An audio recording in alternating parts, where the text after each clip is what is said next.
Goeiemôre almal, dit is vir my 'n wonderlike voorreg om weer 'n boodskap met julle te kan deel. Psalm 145 vers 9 sê: Die Here is vir almal goed en barmhartig oor alles wat hy geskep het.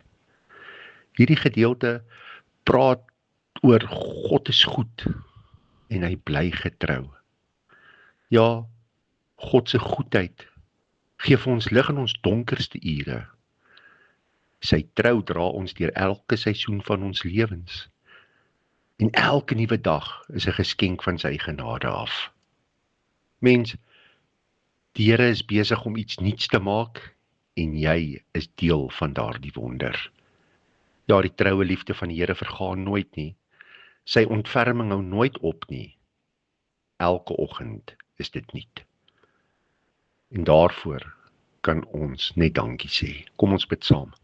Here, ons dank U vir U goedheid wat soos 'n mantel oor ons lê. En vir U trou wat nooit ophou nie. Help ons om vandag te stap met oop harte. Laat dit gevul wees met die sekerheid dat U ons elke dag dra.